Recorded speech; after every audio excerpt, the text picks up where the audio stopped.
All right, so in this video, we are gonna focus on where do we hit our return in mixed doubles. So while there's some overlap between where we're gonna wanna hit a return in mixed doubles to gender doubles, there's also some differences that we can keep in mind. Especially, I'm going at it from the point of the female player, and I'm hitting a return, and so I wanna make sure that I'm hitting a return in a way that is gonna kind of keep us in a position of strength or a position of power, okay? So first things we always want to consider when we're thinking about hitting a return, regardless of if it's mixed doubles or gender doubles, is what are our opponent's strengths, right? So if I know that a certain player has a really good drive that gives me trouble, I might avoid that. If I know somebody has a weak third shot and makes a lot of errors, I might target that person. Again, let's eliminate gender in that case, right? Because I also believe, and we'll talk about this a little more when we talk about third shots, that gender does not determine who hits a better third shot drop, right? So we got to be honest in that case and recognizing who's actually going to make more errors on their third shots. That might be the person we target. But assuming that you both are great players with your third shot drops, now we're gonna have to decide more based on strategy where we wanna hit our returns and why, okay?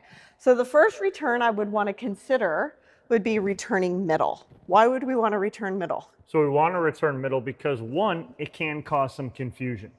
And then two, also if that confusion sets in, both players go to that middle where they communicate late, then one person's hitting that, the person who's not hitting that third shot then is not ahead of the other person. So now you've put both players back at the baseline where neither one of them are being aggressive on possibly a good third shot. So middle's always a good spot because again, you could cause a little bit of confusion. Right, when we also return middle, we give our opponents fewer angles in which to hit their returns as well. So we're kind of taking down that ability to hit a really wide third shot and possibly avoid, one thing I want, if I'm the one hitting the return, is I would like my male partner to get involved because they're already up here at that kitchen line. So by hitting middle, those angles are taken away a little bit, allowing you to get more involved.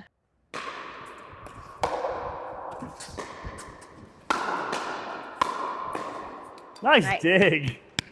So right there, by my return middle, you hit your third middle, right? Which allowed Dominic to get involved.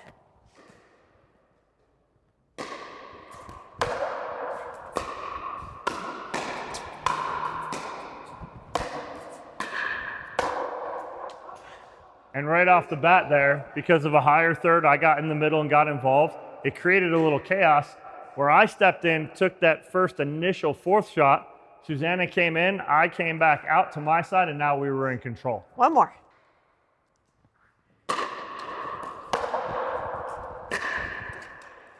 And what happened here was after seeing Dominic get involved in the middle a few times, Dalton was trying to be a little more careful, too careful, and hit it in the net, right? That happens when we start to feel some pressure. Yeah. You want to switch roles here for a second? Yep.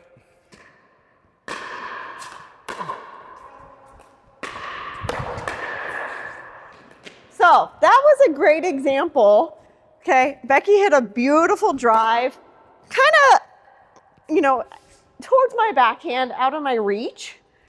Dominic was actually up there, okay? But I went over and took that ball. Honestly, it comes down to communication at that stage. If you had thought you had a better shot, it was his forehand, he just needs to call me off it. He needs to say, I'm here, mine. But the reality is I was in front, so I didn't know how far back you were at that time. But then too, I trust Susannah to take that. Her feet are set, she's already there. I'm on the move. So I'm trying to hit that on the move as opposed to someone who's got a great two-handed backhand, her feet are planted, and she's ready to put that ball away. So that's why I didn't say anything. And this is one of the confusion areas that happen a lot in mixed doubles that we don't see in gender. If Dominic's up at the kitchen line, it's pretty obvious he's gonna take it. I'm actually gonna hang back a little bit and let him take it. But when I'm up at the kitchen line, I would rather us communicate a little better because if you are there, I'd be totally fine with you taking that ball. One more? Yep. You?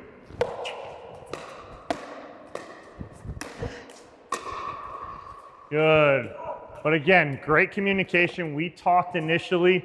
That ball was towards her backhand. I could have maybe stepped in with my forehand, but I knew she was set, under control. She takes that. I like that. What's next? Okay, so another type of return that we can consider would be me returning straight ahead to Dalton down the line. What that can do is actually force him to go a little more cross court, including my partner in that fourth shot.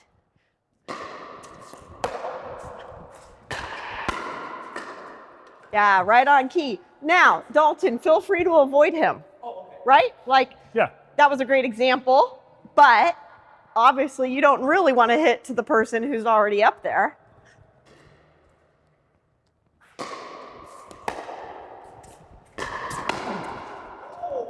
Nice protection.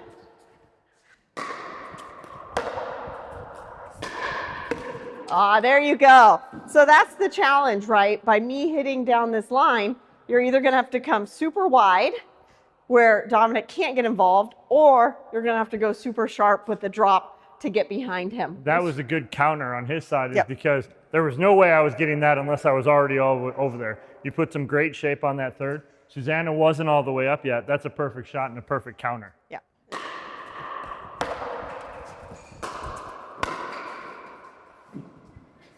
But right there, but again, you're trying to go behind me right there, just got a little too high. I like the idea, it's just got to get down.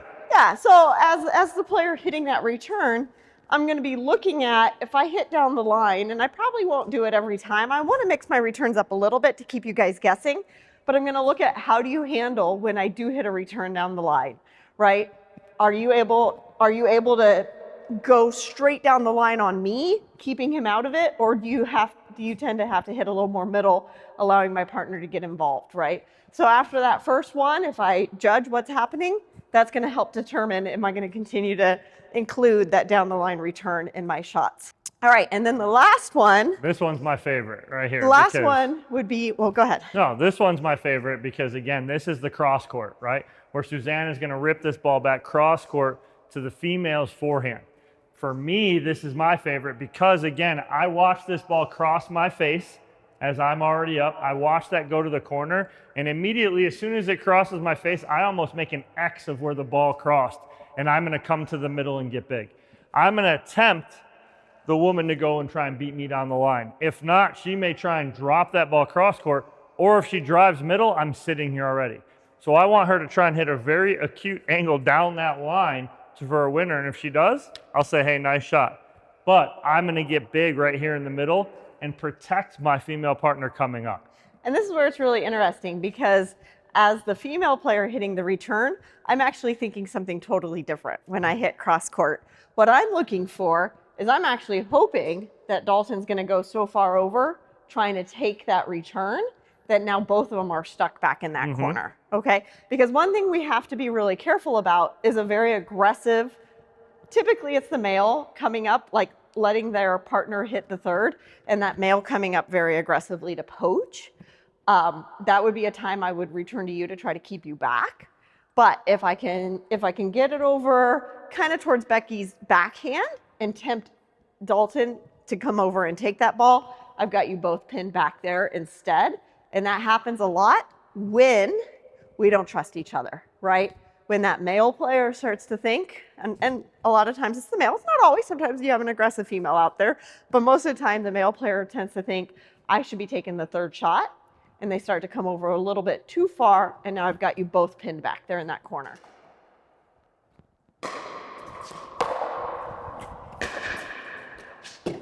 But see, that right there is what Susannah was talking about. Getting a male a little over aggressive, but then as he tries to drive that, the angle's tougher for him to go behind me because he's flirting with the sideline right there. And now Dalton didn't miss that by much. He missed it by about 2 inches, but those 2 inches are huge right there because of the way that ball's traveling.